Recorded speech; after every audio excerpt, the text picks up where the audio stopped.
Страутната трагедија во Кочани покажа колку е важно навремено да се консолидира здравствениот систем и колку значи соработката на медицинскиот кадар не само во регионот, туку и пошироко. Во моментов стабилна е состојбата на пациентите кои се хоспитализирани во Србија, велат од тамошниот универзитетски клинички центар. Hoću sve da prenesem pre svega informacije vezano za decu koja su smeštena kod nas. 17 dece je došlo, od toga je 4 prebačeno već za Niš. Ostali su dobro, stabilni, nisu na respiratoru, tako da se nadamo najboljem. Ono što je još ostalo, mislim imam koleginice, jedna koja je došla sa mnom, dve u stvari instrumentarke, jedna je sa plastične hirurgije, druga je koleginica iz naše sale hiruške. To su deca kojima se već radi transplantacija kože. Dobro su, stabilni, ja se nadam bar za 1-2 nedelje, 3 otprilike da će biti većinski zbrinuti i vraćeni. Апсолютно, по-добре са абсолютно всичко.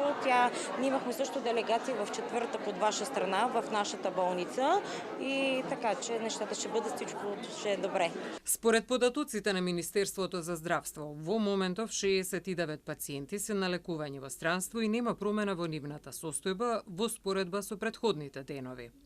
Во установите во Скопје се лекуваат 15 пациенти и нивната состојба е стабилна. Во вакви ситуации се потврди и улогата на медицинските сестри и техничарите со сето она што тие го направија за пациентите кои беа хоспитализирани, вели Фригановиќ. Тие брзо реагираа и за релативно кусо време сите се поврзаа, давајќи им помош на повредените. Ono što mi je drago za vidjeti koliko smo svi povezani u takvim situacijama i koliko stojimo jedni za druge.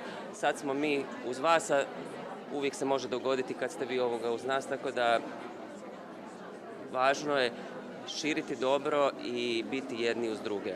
Време е таа суштинска улога која ја имаме во здравствениот систем да биде вреднувана соодветно, вели Бешлиовска. Без оглед што се соочивме со толкав наплив на пациенти, во ниту еден миг не се пожаливме на недостиг на медицински сестри и бевме на располагање. Врз основа на број на жители треба да бидеме медицински сестри 50% повеќе од оваа бројка која што сме. Неофицијалните податоци на Институтот за јавно здравје зборуваат дека сме 9200, меѓутоа потребите за според нашите стандарди се некаде на 14-15 медицински сестри. Тоа е, мислам, една бројка за која што можеби многу тешко ќе ја достигнеме како таква, меѓутоа потребни ни се преструктурирање во болниците каде што можеби имаме начин и можност таму каде што можеме да надополниме таму каде што сериозно немаме и недостасуваат. Според Бешлиовска, важно е да се реши статусот на медицинските сестри кои се на договор на дело, да се има јасна стратегија за да не се соочуваме со недостиг на кадар во иднина.